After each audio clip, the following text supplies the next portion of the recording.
मान्यवर केशव राव जी कहते थे हम तो ना है इनके साथ है ना उनके साथ है, ना आपसे जुड़ाव है ना उनसे जुड़ाव है। बीआरएस वालों का भी इस शराब घोटाले के साथ आप पार्टी के साथ जुड़ाव है, इसीलिए आप वहां बैठे हो। मान्यवर एक फाइल थी आबकारी घोटाले वाली, दूसरी फाइल थी एक यहाँ पर शीश महल बना है मान्यवर, बहुत बड़ा शीश महल। हमने When we speak, you stop us. Sheesh Mahal is allowed to नहीं, एक मिनट मान्यवर, शीश महल में असंसदीय क्या है?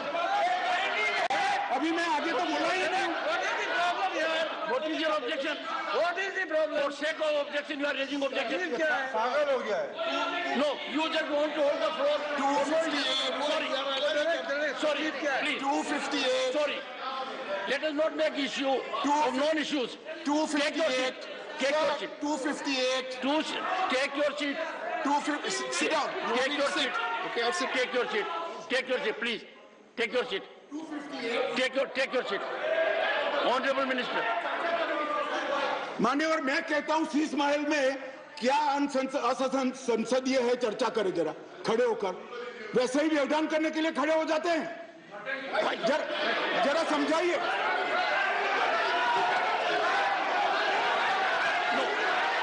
मान्यवर मेरा निवेदन है, मान्यवर मेरा निवेदन है, असंसदीय क्या है इसमें इसकी चर्चा की जाए। मेरा निवेदन है। Take your seat, please. Take your seat. Take your seat. Take your seat. Sheesh Mahal पे चर्चा हो जाए। Take your seat. Take your. You. Mr. Derek O'Brien.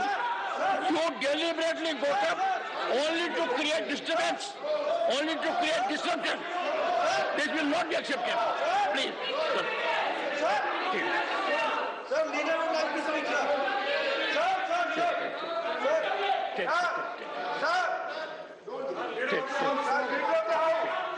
Please. Sir, leader of the house. Honorable Minister.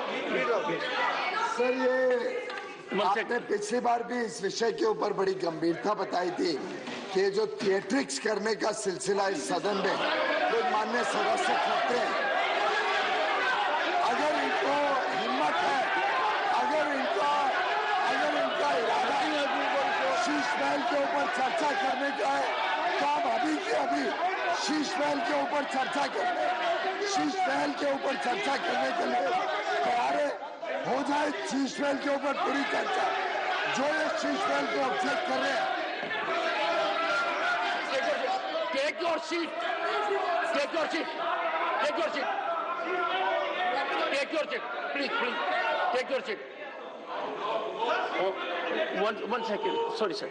1 second. Sorry. Please.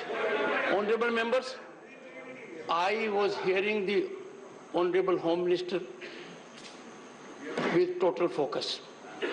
And there was nothing in the discourse of the Honorable Home Minister which could have invited the kind of disruption in which Mr. Derek O'Brien. I urge the House, I urge the Honorable members, we have been decorous during the whole day. Don't act on a plan. Let us believe in decorum. Honorable Home Minister. Honorable Home Minister. Honorable Home Minister. माननीय अध्यक्ष जी, यही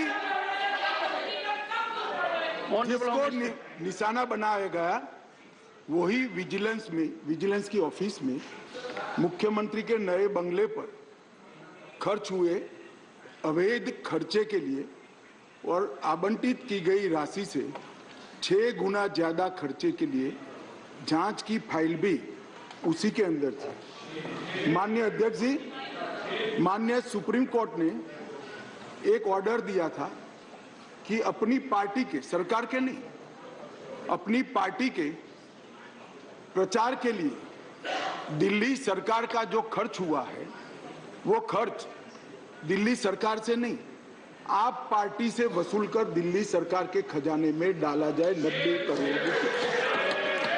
इसकी जांच भी यही vigilance department ने की।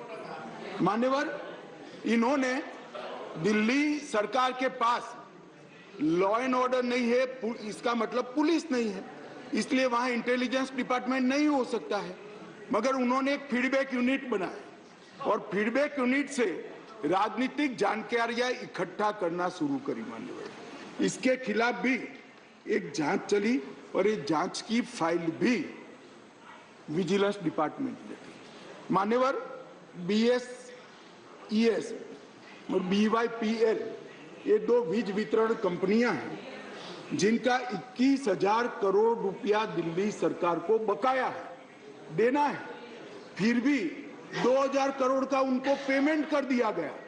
इसकी भी जांच चल रही है, वो जांच की फाइल भी इसी विजिलेंस डिपार्टमेंट में थी। मान्यवर, और ये आधी रात को जो कागज इधर उधर कोड़ने का प्रयास किया गया वो ही इमरजेंसी थी। चिदम्बरम साहब को शायद मालूम नहीं था, इसलिए पूछते थे कि क्या इमरजेंसी थी, तो भाई ये इमरजेंसी थी, इमरजेंसी ये थी। और मान्यवर, अगर ये न करते तो सारे घोटालों की फाइलों को गुम करने का एक नया घोटाला रजिस्टर करना, और इसलिए इमीडिएटली ऑर्डिनेंस लाना पड़ा जो संविधान सम्मत है। संविधान में ऑर्डिनेंस की व्याख्या और अधिकार ऐसे स्थितियों के लिए ही दिए गए हैं, और सबको मालूम है जब ऑर्डिनेंस लेकर आते हो तो 6 माह के अंदर या सबसे पहले सदन के अंदर, जो सदन जब मिलेगा तब सदन के सामने रखना पड़ता है। तो आज मैं लेकर आया हूं, अब इसमें गैर संवैधानिक क्या है भाई बताओ तो? इतनी सारी 5 घंटे से चिल्लाट करते हैं, इसमें गैर संवैधानिक क्या है? क्या प्रीपेड?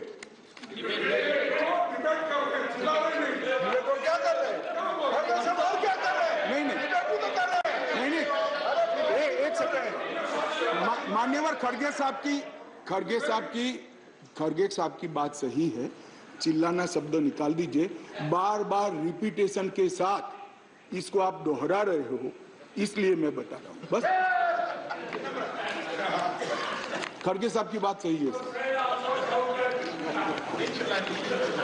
मान्यवर, अब ये विधानसभा के अधिकारों की बात करते हैं।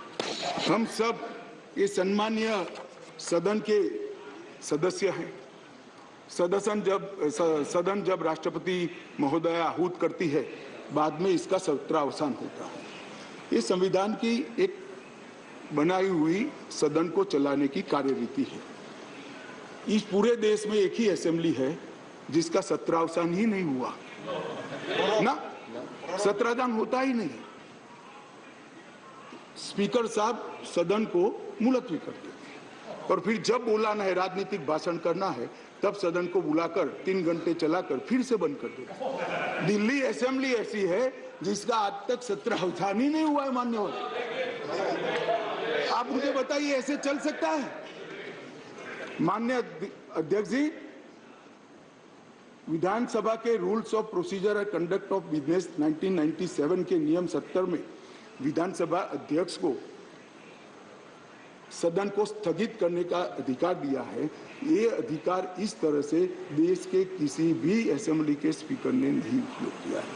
मैं इस पर कोई टिप्पणी करना नहीं चाहता, अगर उचित है तो कांग्रेस पार्टी ने जरूर इसका समर्थन करना चाहिए कि भाई विधानसभा को या संसदों को स्थगन कर ही चलाना, कभी सत्रावसान नहीं करना, वो सेशन में ही रहेंगे। अब सेशन में ही रहेंगे तो कानून कैसे बनाओगे? आप कैबिनेट बुला ही नहीं सकते। इसलिए क्या स्थिति है समझिए साहब, 2020 में सत्र की संख्या कितनी हुई दिल्ली के? 1 बजट सत्र। 2021 में कितनी? 1 बजट सत्र। 2022 में कितनी बार सदन बुलाया गया? 1 बार बजट सत्र। 2023 में कितनी बार सदन बुलाया गया? 1 बार बजट सत्र। उसके अलावा असेंबली की जरूरत ही नहीं है। इसके अलावा मान्यवर असेंबली की जरूरत ही नहीं है। ये किस तरह से असेंबली चला रहे हैं मान्यवर? कैबिनेट के अधिकारी की दुहाई दे रहे हैं। 2022 में 6 कैबिनेट बैठक सिर्फ हुई है, 1 साल में सिर्फ 6, इसमें से 3 बजट रिलेटेड है और 3 एक बिजली कंपनी को सहायता करने के लिए बुलाई गई, बाकी एक भी कैबिनेट नहीं बुलाई। मान्यवर, 2023 में सिर्फ 2 ही कैबिनेट बुलाई गई और दोनों बजट के कामकाज के लिए बुलाई। अब आप क्या भैया कैबिनेट का दुहाई देते हो, क्या अधिकार का दुहाई देते हो? ना कैबिनेट मिलती है, ना सदन मिलता है और हमें डेमोक्रेसी पढ़ाते हो भाई। ऐसा कभी नहीं होता भाई। ये जो कहते हैं ना कि क्या विशेष हुआ था, इसलिए मैं समझाता हूं मान्यवर क्या विशेष। मान्यवर, IRTS, AIIMS, Delhi metro, IIT Delhi, UR जैसे ढेर सारे योजनाओं का क्लियरेंस न मिलने के कारण ये इंस्टीट्यूशन और ये डेवलपमेंटल काम दिल्ली की जनता को नहीं मिल पा रहे हैं, वो राजनीतिक रूप से रोक कर बैठे हैं।